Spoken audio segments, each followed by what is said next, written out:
დედაქალაქში ისტორიული ძეგლი დაანგრიეს. ლახიძის ქუჩაზე შენობა ნაგებობის დემონტაჟის უფლება მერიამ ქართული ოცნების დეპუტატის შვილის საკუთრებაში არსებულ კომპანიას მისცა. ოპონენტები დარღვევებზე საუბრობენ, თავად მმართველი პარტიის დეპუტატი ბეჟან წაქაძე კი მთავარი არხის კითხვებს თავს არიდებს. ნინო გიგაურმა იცის უფრო მეტი დეტალი თემის გარშემო და ახლა პირდაპირ ეთერში გვერდდება. ნინო, კონკრეტულად რა დარღვევებზე საუბრობენ ოპოზიციაში და რა აშენდება ისტორიული შენობა ნაგებობის ადგილზე? ნათია, თბილისის ცენტრში სანაპიროზე ბეჟან წაქაძის შვილის კომპანია, ეს არის კომპანია New House. ამ კომპანიამ უკვე დაანგრია ისტორიული შენობა ნაგებობა, რომელიც აქ იყო განთავსებული და ალბათ ყველას კარგად ახსოვს.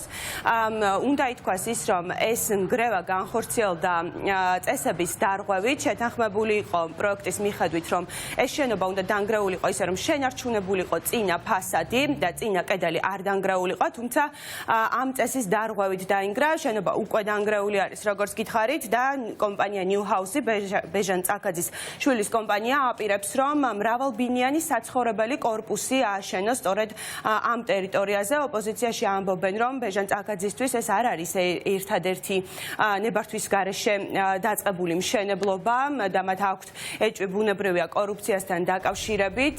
დღეს ჩვენ ვესაუბრეთ თავად ბეჟან წაქაძეს, რომელიც ამბობს, რომ ეს არის მისი შვილის კომპანია, ის არ ერევა მისი შვილის საქმიანობაში და საერთოდ არ სჭირდებოდა მის შვილს, რომ მიეღო ბიძინა წაქაძეზე არის საუბარი, მიეღო ეს ნებართვა, არ სჭირდებოდა მამის დახმარება და მან დამოუკიდებლად მიიღო ეს ნებართვა. ჩვენ შეგვიძლია მოვისმინოთ ახლა რას ამბობს ბეჟან წაქაძე, ის ასევე გვიყვება და უარყოფს იმ ფაქტსაც ჩვენთან საუბარში, რომ ეს შენობა იყო ისტორიული. კახი კალაძე აგრძელებს თბილისში კულტურული მემკვიდრეობის ძეგლების განადგურებას და ურბანულ მავნებლობას. ამჯერად კიდევ ერთი კულტურული მემკვიდრეობის ძეგლი შეეწირა. მხოლოდ იმიტომ, რომ ქართული ოცნების დეპუტატის ბატონი ბეჟან წაქაძის ოჯახს დამატებით მილიონები ეშოვნა ამ გრევის საფუძველზე და კახი კალაძე ბოტებს რომ ამოიცმებს ხოლმე და სამარიაჟოთ როდანის კამერების წინაშე იქ მობრძანდეს ეხლა და გაგცეს პასუხი, რატომ მისცა ნებართვა ქართული ოცნების დეპუტატს, რომ თბილისის უნიკალური კულტურული მემკვიდრეობის ძეგლი დანგრეულიყო, განადგურებულიყო და ამით ეშოვა ქართული ოცნების დეპუტატს მილიონობით დოლარი. ეს არის სისხლისამართლის დანაშაული და ამაზე კახი კალაძემაც, ბეჟან წაქაძემაც და ყველა იმ ადამიანმა, ვინც მიიღო ამ მავნებლობაში მონაწილეობა, უნდა აგოს აუცილებლად პასუხი. კომპანია და მას დაურეკა და გაქცეს მე დეტალებში არ ვიცი. თქვენ არაფერი გაგიკეთებიათ იმისთვის, რომ თქვენ შვილს ნებართვა მიეღო აქ მშენებლობის და ისტორიული ძეგლი დაანგრია თქვენმა შვილმა, ბატონო ბეჟან? თულეს ამცელებს ყველგან, არა ისტორიული ძეგლი არა, დანგრეული შენობა იყო მაგ და მე როგორც ვიცი, იქ და კოშაისი და მე ვიმიდან პიროვნებებიდან.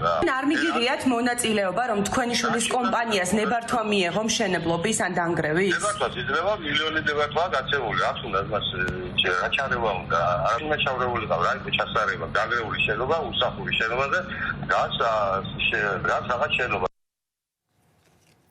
ისტორიულ უბანში ისტორიული შენობა ნაგებობა უკვე დანგრეულია. ის კომპანია New House-მა დაანგრია. ეს კომპანია ეკუთვნის ქართული ოცნების დეპუტატის ბეჟან წაქაძის შვილს და სწორედ ის აპირებს, ეს კომპანია აპირებს, რომ აქ მრავალბინიანი საცხოვრებელი კორპუსი ააშენოს, რითიც სავარაუდოდ ძალიან დიდი ფულის შოვნასაც შეძლებს. როგორც მოისმინეთ, ბეჟან წაქაძე ამ ამბავთან რაიმე კავშირს კატეგორიულად გამორიცხავს და ის ამბობს, რომ მისმა შვილმა დანგრევის და მშენებლობის ნებართვა თავად მამისგან დამოუკიდებლად მიიღო.